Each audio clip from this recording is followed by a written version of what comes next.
বিসমিল্লাহির রহমানির রহিম। হে সমস্ত জগতবাসী, অবশ্যই কথাগুলো খেয়াল করে শুনবেন। আজকের কথাগুলো হলো যে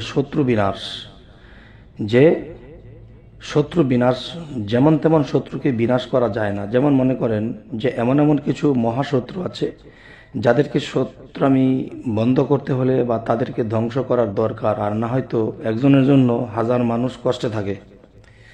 তাই আমি বলবো সূরা লাহাবের ফজিলত ও আমল থেকে কিছু কথা বলবো। অবশ্যই একটু খেয়াল করে শুনবেন। আপনাদের দিন ও দুনিয়া অবশ্যই আপনাদের জয় লাভ করতে পারবেন এবং শত্রুর মোকাবেলা হতে আপনারা জয় লাভ করতে পারবেন।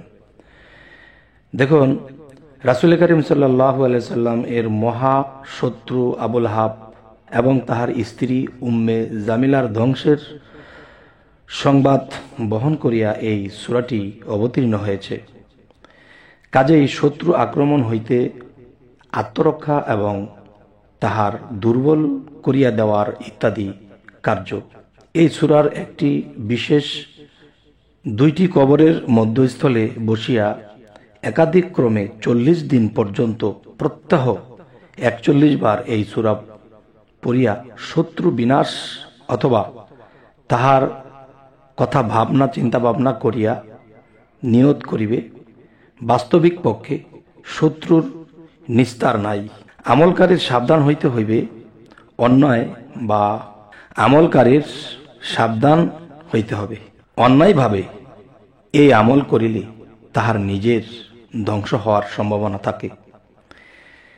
তবে এই কথাটি আমি আপনাদেরকে অবশ্যই বুঝিয়ে বলবো যে সূরা লাহাব যে নাজিল হয়েছে এটি কিন্তু কাফেরের ধ্বংসের জন্য, আবুল আহাবের ধ্বংসের জন্য এই সূরাটি নাজিল হয়েছে।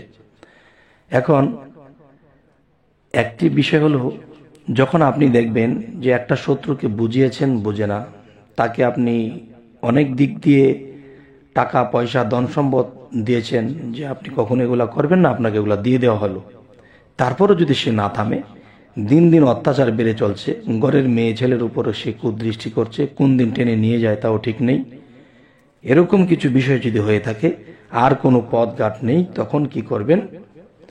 তখনই দেখা যায় যে এই সূরা লাহাব দুইটি কবরের মাঝামাঝি বসিয়া আপনারা 41 দিন পর্যন্ত 41 বার করে প্রত্যহ দিন এটি পাঠ করবেন, তাহলে শত্রু ধ্বংস হইয়া যাইবে। তবে এর পাশাপাশি কিন্তু একটি কথা বলা হয়েছে যে সামান্য শত্রু বা অল্প যন্ত্রণা পেয়ে এই কাজটি করবেন না।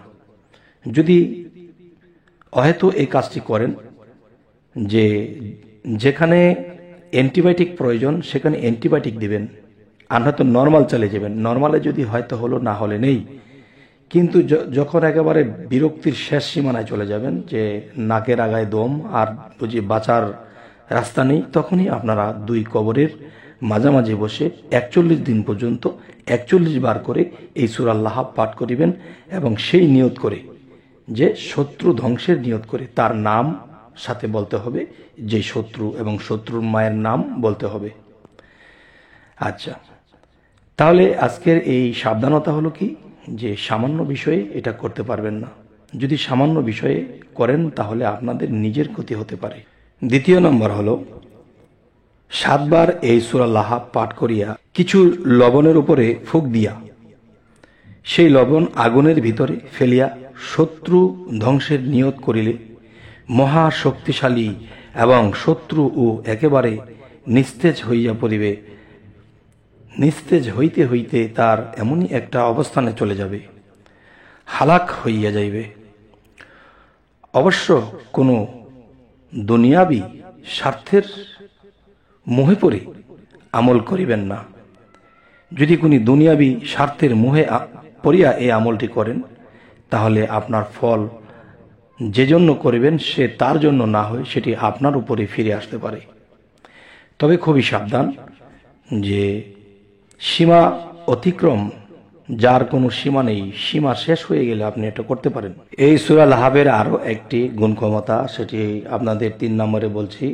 শরীরের কোনো স্থানে বেদনা হইলে এই সূরা কাগজে লিখিয়া বেদনার স্থানে বাঁধিয়া দিলে আল্লাহর রহমতে সেই ব্যথা ভালো হয়ে যাইবে।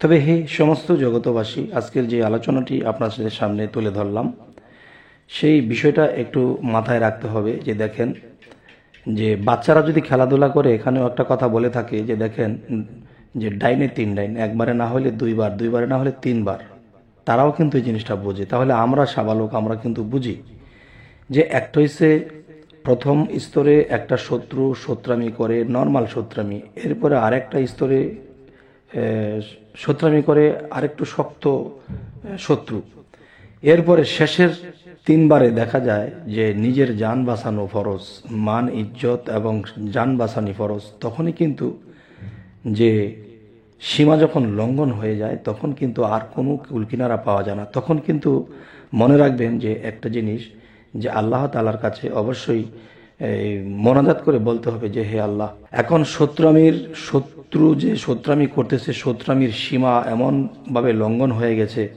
এখন দেখা গেছে, এখন যদি ধৈর্য ধারণ করি, তাকে বাঁচানোর চেষ্টা করি, তাহলে দেখা গেছে যে সে আমাদেরকে বাঁচতে দেবে না। এখন নিজে বাঁচতে হলে অন্যকে মারতে হবে।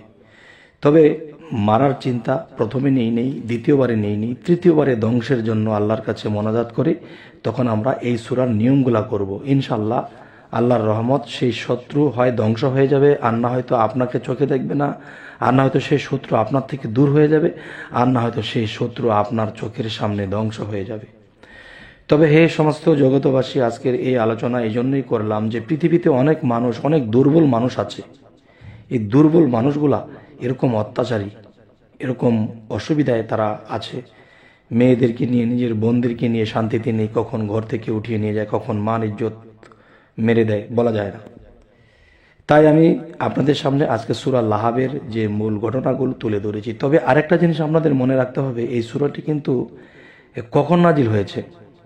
রাসূল করিম সাল্লাল্লাহু আলাইহি সাল্লাম এর মহাশত্রু আবু লাহাব এবং তাহার স্ত্রী উম্মে জমিলার ধ্বংসের সংবাদ বহন করিয়া এই সূরাটি অবতীর্ণ আল্লাহ করেছেন। কারণ এই সূরাটি শত্রু ধ্বংসের জন্যই দিয়েছেন।